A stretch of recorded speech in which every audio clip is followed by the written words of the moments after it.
Welcome back. We are so excited to have you back with Three Black Docs. Welcome. We have our special guest, Dr. Erikka Dzirasa, who's here helping us to really work out some details. This month, July, is Minority Mental Health Awareness Month, and she is a child and adolescent. I don't even know how to get that right. Adolescent child psychiatrist, and we are so grateful that she's here to help us talk about strategies that we can help our community. It's one of these topics we don't oftentimes talk about in the Black community. So we at Three Black Docs are really excited to have you on. So thank you, Erikka. You've Thank been a friend to all you. of us, and we're so excited to have you back with us on the podcast for part two of the discussion. Mhm. Dr. Tiff, what you got? Yeah. Okay. So as usual, Karen is nice and polished. Okay. So here's the real deal, Erica. Really, you're on here to give us specific advice because I'm like, I need to pick the brain of a child She wants some psychiatrist. free medical For advice. real. Wow. And one of the benefits of having been to medical school is like people in every specialty. Yep. So when I saw this stat on the news about, Black kids and suicide, and I have two Black kids, boys, sons, Zanetta, has Right. two young kids too, boy and a girl. And Karen, her daughter is all grown up, but, still. So Right. this is something that, I was like, who do we know? What child psychiatrist? I was like, oh, Erica, we need some tips. And since we started recording these for podcasts, we might as well share it in this context. So really, that's why we're all sitting here looking so intently and taking notes, because these are the questions that we want to know personally. And I think there's a lot of value that everyone can gain from that. So for me, what I'm really concerned about is wanting to know what are some warning signs to look for. And I don't think that this is really just for parents either. I think this is for anyone who, is involved in a child's life. So you don't even necessarily need to be a parent. You can be, a close friend of a family, an aunt, a teacher, anyone who's involved in kids' lives. So Yes. what is it that we should be looking out for signs of depression? You mentioned it earlier. Does it vary by like the kid's age? Like if there's younger kids versus adolescents, or what things should we just kind of really clue us in to say, Yeah. what's going on? Something's going on Yeah. here. Absolutely. And yes, there is a difference depending on the developmental stage of the child. So for kids who are a little bit younger, your preschoolers, and yes, I did say preschool, there are young Wow. little kids who can struggle with depression. The youngest I've seen was about 3 years old. Oh. And that baby just had no interest in playing, just did not care about any of the toys that were right in front of him. It was really, really tough. Temper tantrums, and we know that with the terrible twos, that's a part of life. Temper tantrums can be very normal, but we're talking temper tantrums that are above and beyond, that are very pervasive, that happen every day, that can cause impairment at home or at school and preschool. So temper tantrums, challenges with sleep. As we move and progress up through school-age children, they can also have irritability, agitation, sometimes aggression. They may not be as interested in food. Maybe they're not eating as much, maybe sleeping too little or more than usual. And as we move up into adolescence, they too can have a lot of irritability and agitation. So that's a common theme. Yes. Yes. As well as yes.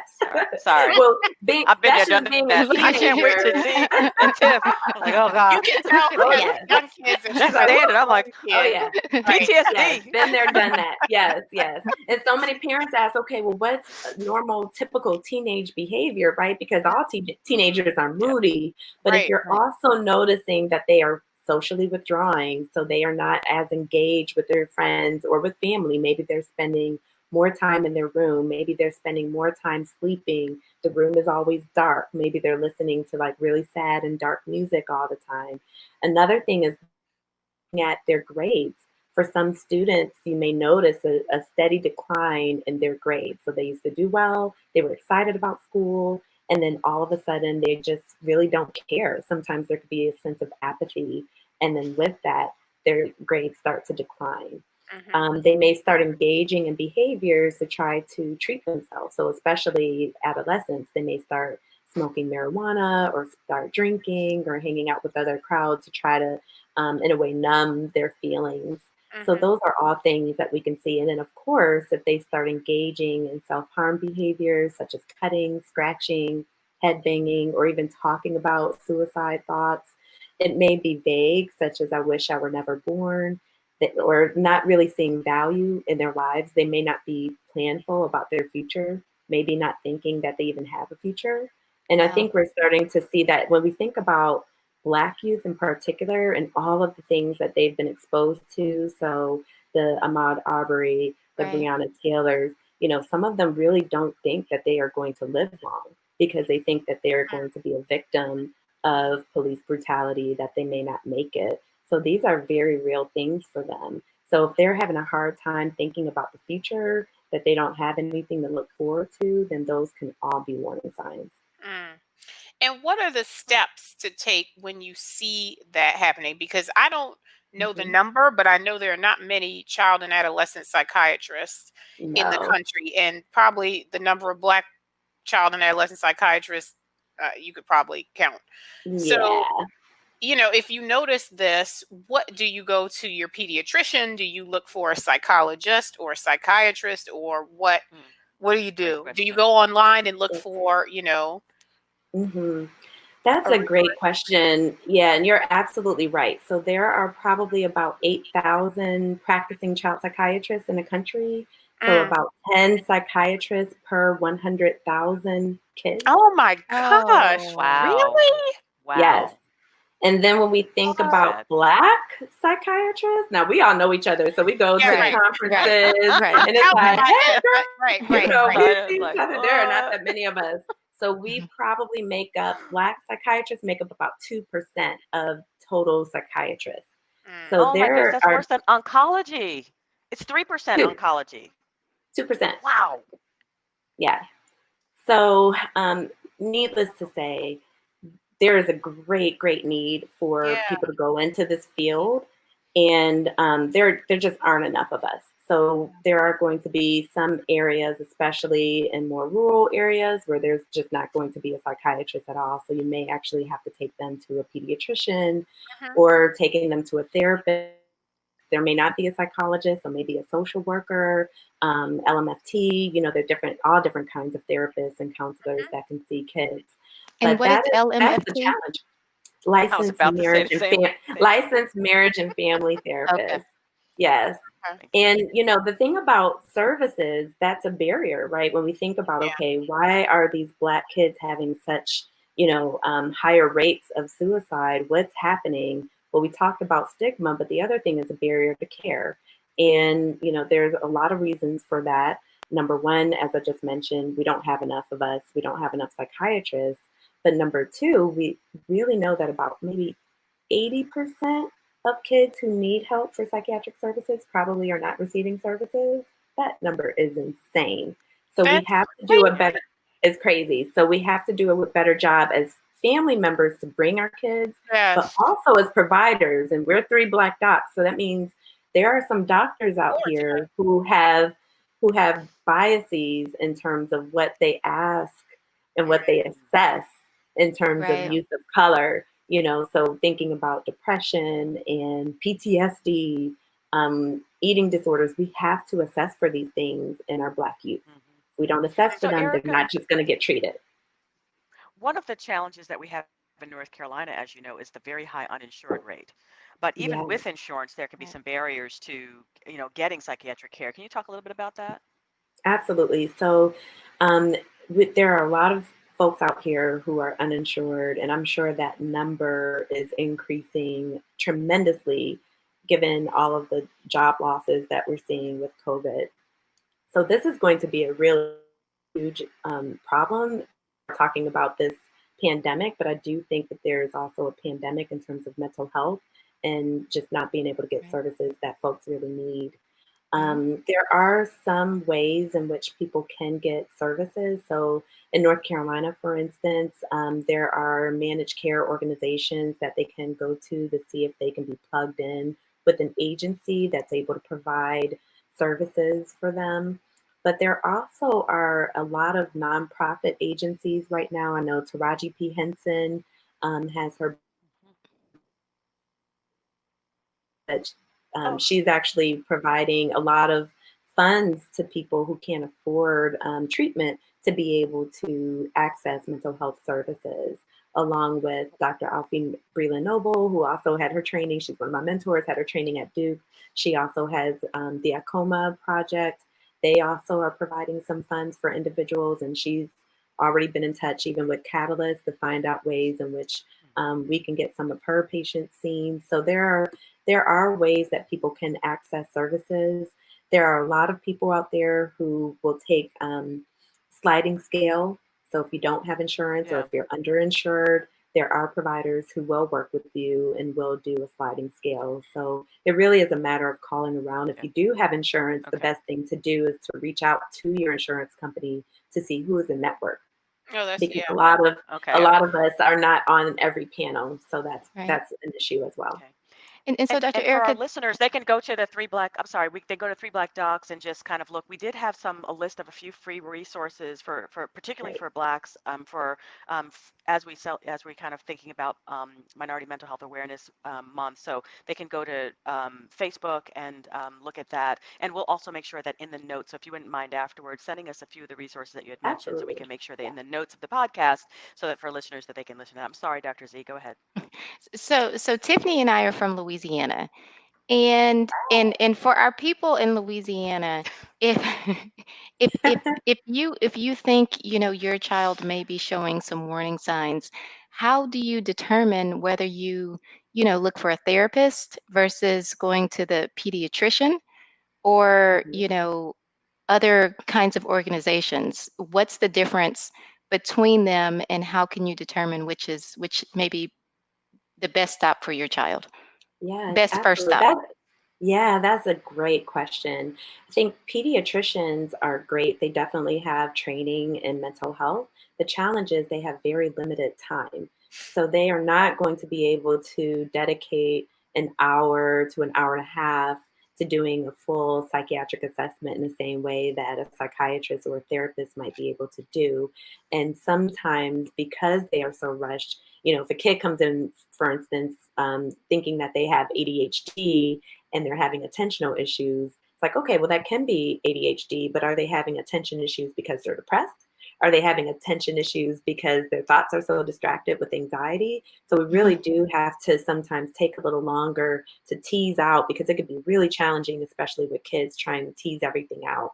So sometimes a pediatrician could be a good first stop, since they're going to their pediatrician regularly anyways, to maybe get referrals. A lot of pediatricians know people in a community that they like working with, so it's a good place to get a referral. I think sometimes going to a therapist can be the easiest route before getting to a psychiatrist, just because, as I mentioned, there's so few psychiatrists, Right. child psychiatrists available.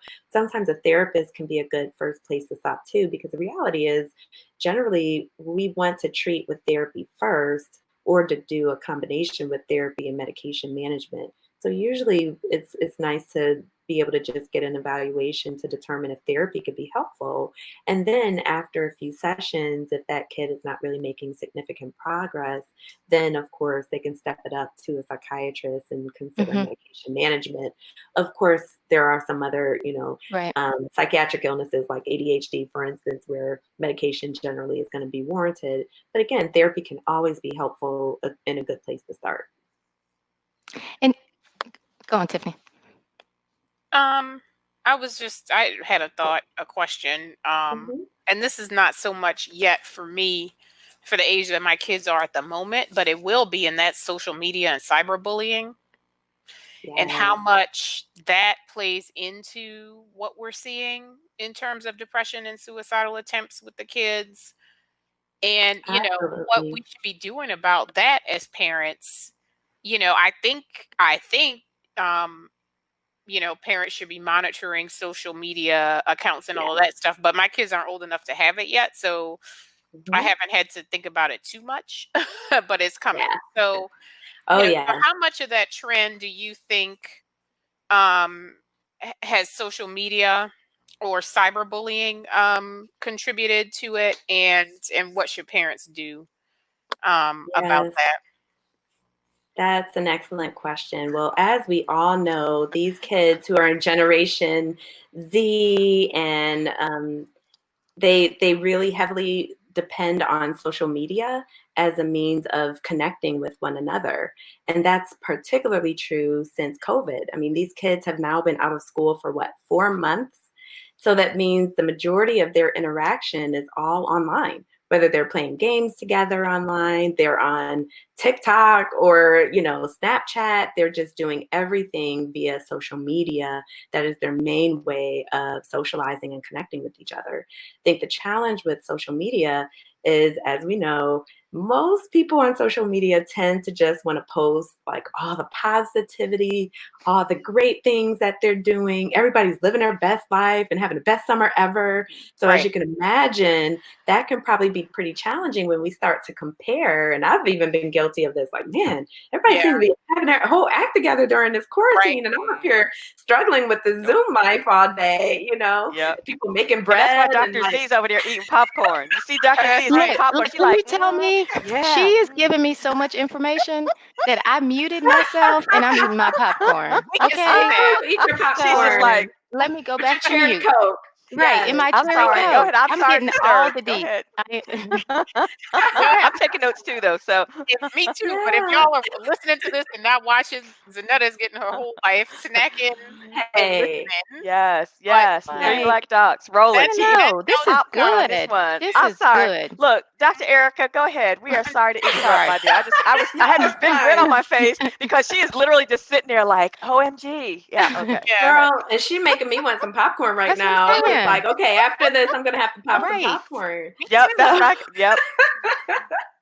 so yeah, but when we see these posts of our friends and our colleagues, we tend to compare and we tend to think about all the things that we don't have, or the fact, if we are struggling or experiencing some negative emotions, that maybe we should feel ashamed of that, or feel in some kind of way that we're just not measuring up to our friends. So the comparisons can be real, but cyberbullying is really off the chain for these kids. I mean, they can post all sorts of things and rumors and pictures. It can get very, very ugly very fast. And I think Black youth can be exposed to that, especially now with all of the racial unrest. There are so many things that are happening on social media, name calling. I mean, all sorts of things that I think are just leading to higher rates of stress in these kids. The other thing, though, I think is we see a lot of cyberbullying in the Black LGBTQ group. So we see a lot of that, and that can lead to not only in that group, but it can definitely lead to depression or anxiety and sometimes even trauma. Bullying can impact a young brain in the same way that physical abuse, emotional abuse, or sexual abuse can impact the brain. So Wow. these are very real issues that can cause a lot of impairment in our youth. Mm-hmm. Yeah. Hmm. Yep. We talked a little bit about stigma, in the Black community about mental illness, but I want to bring up there's stigma, and also what are your thoughts about needing to talk within families? Because what we talk about all the time in oncology is knowing your family history around oncology, right? Because Mhm. it's genetics and like it impacts what is going on with you and what you might need to do in terms of your cancer screening. But can you talk about that in terms of psychiatric illness? Absolutely, Yes, yes. yes, Genetics, yes. I ask about genetics all the time. I want to know the family history, and it's really interesting. Some families are very open about it, but Mm-hmm. some families really don't know. They're like, okay, we had that Uncle Johnny who just kind of like stayed in his room all the time, and something wasn't ever The really crazy right with uncle. Yeah. The him. crazy uncle. Right? He Yes, we wasn't right though. all He wasn't have right. the crazy uncle. Yep. It's We like, know. we Go just ahead. left Uncle Johnny alone. We don't really know what he had, Right, because right. I think there's also a generational piece aspect. I do think these younger kids are being much is that they're facing and experiencing. I think we're seeing much more on TV and on the news about mental health, but I do think there's a generational aspect to that. And our baby boomers and sometimes even Generation X folks don't necessarily want to talk about what happened in the family due to usually shame. And shame is a silencer, Yes. you guys. It Yeah. silences us in Yes. so many ways. If we can break that Shame is a silence and just, silencer. I it love is a that. Yes. silencer. Yes. That's Yes, So good. I we am have We almost are out of to, done. We're popcorn. done. We're done. we're That's done. it. Okay, we That's it. just That's did all two. we need. Yeah. That's all we need. Like, right? Shame is a silencer. We're done. We're Like, done. right? Yes. So minority mental health awareness, we got to talk about this This stuff. is We like got to We Super talk Food about have it. to talk Sunday. about it. We have to talk about it. And guess what? I think it empowers our kids too if we tell them, hey, look, Yeah. we have a family history of substance abuse. Mm-hmm. So you're gonna have friends who are gonna want to offer, to offer you a drink or offer you some marijuana. Really think about that because we have a history of family members who have been addicted. And because of their addictions, look at what happened to Uncle Johnny. Look at what happened to all of Yes. these people. Yes. So if Right. we can have those conversations and help them look for things to say, hey, not to scare them, but just so they could Right. be more aware.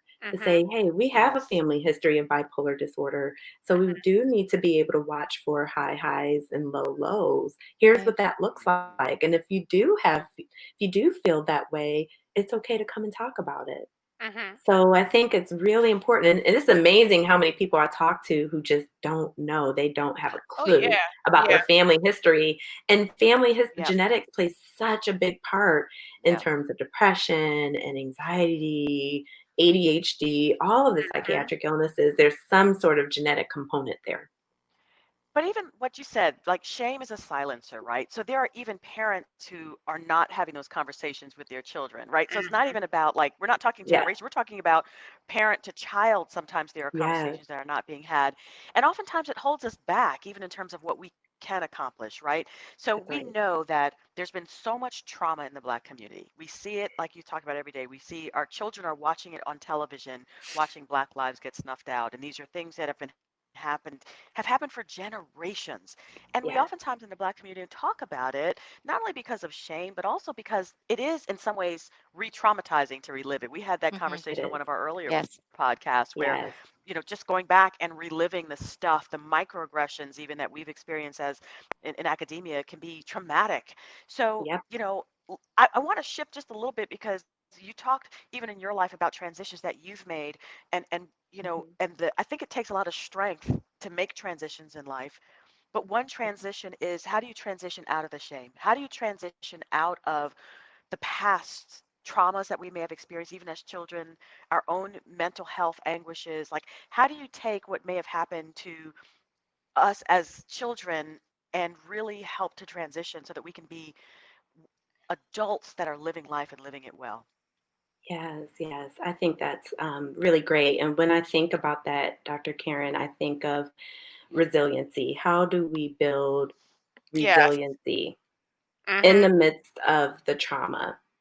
And a big part of that is self reflection. We have to create space for ourselves. So, we talked about last time creating space for our children to talk and for them to be open. But do we really create that space for ourselves to Mm-hmm. really reflect and say, what am I experiencing right now? Because you're right. This has brought up all sorts of memories from my training at Duke, Mm. things that I had like just put away, Oh, I'm sorry. We people so flat out sorry. people flat out no, but I mean, seeing all Mm-hmm. these things, like you said, Mm-hmm. it brings up microaggressions, Yes. so many issues that we've experienced, and fear, of what could happen to not only us, but like to my nephew and to my family members. I mean, this is real. So how do we become resilient in that? And we have to assess what's really happening inside. We have to take the time just to be still and just Yep. to Yes. reflect to say, okay, what is happening for me? Mm-hmm. am i Yeah. am I Dr. anxious? Am Z. I scared? Mm-hmm. Mm-hmm. Yeah, yeah, That's why I've been absolutely. such Dr. Z, talk about that because you got excited about that, Dr. Z, when she What talked about just being still. about being I know that still? resonated for you. You were thinking, "Oh, Jeremiah, yeah, I know, girl, Well, I know." well, Go well, ahead, well, talk of about course, it. to be still and know that I am God, That's right? right. Oh yes. That's Woo, it. but yes. but That's y- it. but it is like I think, especially for me, I am always going, Mm-hmm. and when I stop, I go to sleep. And Mm-hmm. any time that I take, just quiet time, I actually feel a little bit anxious, like I'm not being productive. Like, oh, there's Mm, so much more that I need to do. And I have to battle against myself just to, have that quiet time. Okay, can mm. you listen to what Erikka says here? Because you and I have had that conversation, and you don't listen to me because I'm not Well, a well, well, psychiatrist. but I'm did an you see? oncologist. I So was I was eating my popcorn on mute, no, taking it all in. but I'm gonna let you She's listen to taking notes. Erikka on this. On this, I'm trying to be self-aware. I, yes. I don't I We don't Yeah. want do. to We want do. to have the shame.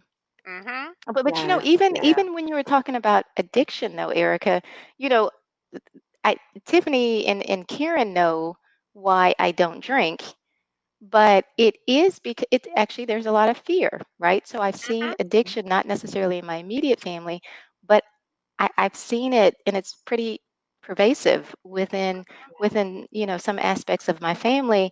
And I think that I have tendencies that it just makes me want to avoid things altogether. Mm-hmm. And Mhm. Yeah. I don't think within our communities that we talk a lot about coping strategies, just the way that you talk today.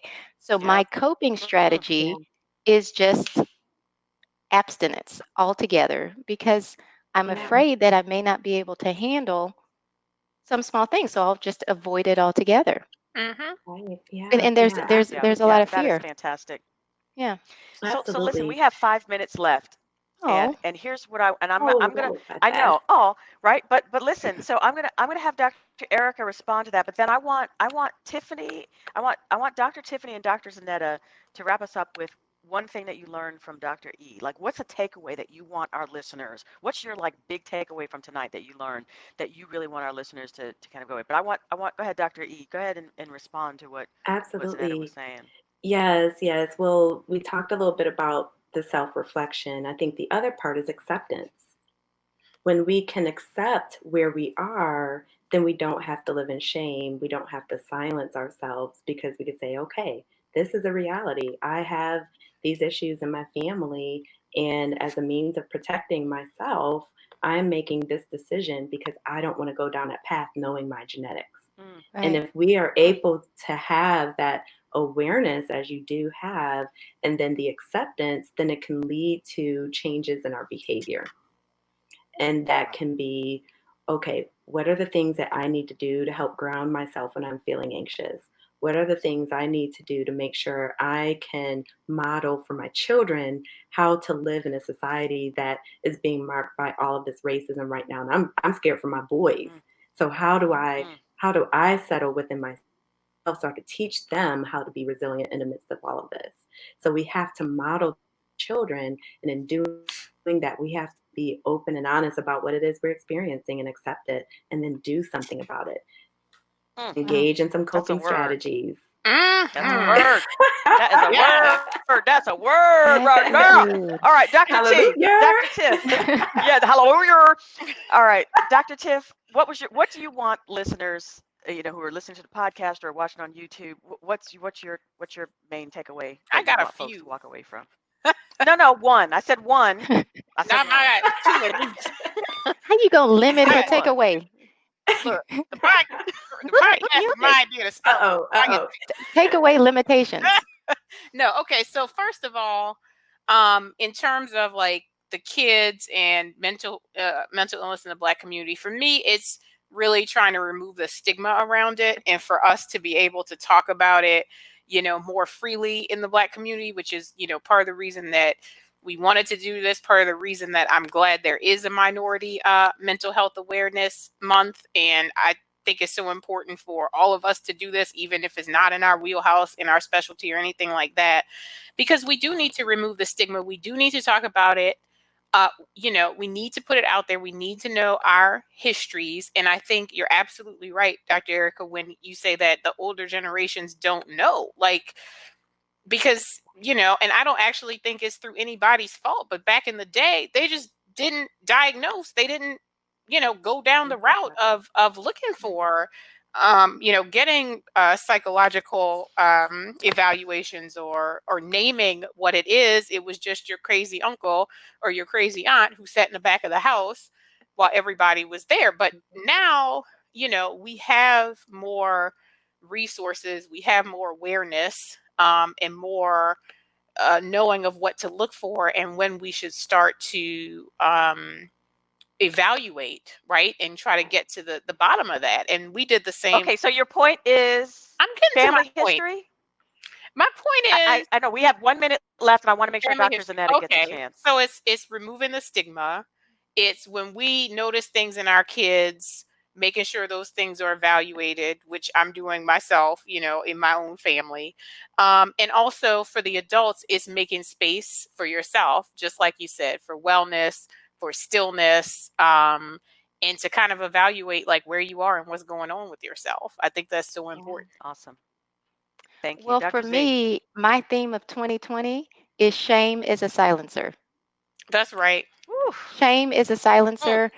And just like Tiffany said, Yes. creating a space, right? So I don't Yep. want my son to hide things from me. Yeah. Like I need Mhm. him, with my daughter as well, but I need them to be able to tell me what's going on. Because Yeah. I'm afraid for them. And I think one of the benefits of COVID has been that it's been nice as a family. Like we've had more. We can't go anywhere, so we're Right. we're playing, we're talking, and Yeah. and really trying to make sure that when they grow up, this won't even be a conversation, right? Like Yeah. they'll Right. know that this is there is no stigma. You know, if you Mhm. are sad, you deal with it. Mhm. Point blank. Yeah. Yeah. So I, That I is so cannot awesome. thank you enough for coming to Thank speak with us. Yes. This has And been let me just give you fantastic. my last takeaway Yeah. Go. as It well. really I think has. one of the things, as you know, from my advocacy standpoint, is really important for folks to know that there are resources out there. For those who may be uninsured or underinsured, please know that there are indeed some resources where you can actually go and get some assistance. We'll make sure that on the Three Black Docs podcast that we actually put those links into the information so that you can have them. But yes, we are so grateful to Dr. Erikka for joining us, child and adolescent psychiatrist extraordinaire with Catalyst, co-founder and amazing friend. We are so grateful for you. Any last kind of Yes. comments that you want to leave us with? Oh, well, first of all, I just love you guys so much. Thank you so much for allowing me to be here, for highlighting mental illness and mental health awareness and wellness. And we can be resilient. We have the tools. It's in our genes, it's in our DNA to Mhm. be Mhm. resilient. Absolutely. So I think that's the thing we oftentimes think about mental health in terms of the things that go wrong, but it's also important all the things that we have within us that can help us just manage and get through it and to live through it and survive and thrive. Mhm. Mm. I think that's a great Woo! way to end it. Yes. Come on. Yes. Right. I think, Dr. Z, you need an amen on that one. An I Yes. amen. do. An Do you amen. know? She says the amen. Yes. Yes. I am good. All I right, Amen. am all. Thank you so good. much for joining us on Three Erica Black don't owe Docs. Thank me you. We're Thank gonna you so three much. three Black Docs plus one. Plus Thank one. you so much, Dr. E. More. We All appreciate you. We right. love you. Yeah. Yeah. Love you All right. too. See you Have a good night. Sunday. Bye. See you Sunday. Yeah. Yoga. Bye. I don't know. Yes, you coming. Right. Exactly. Bye-bye. And tell it.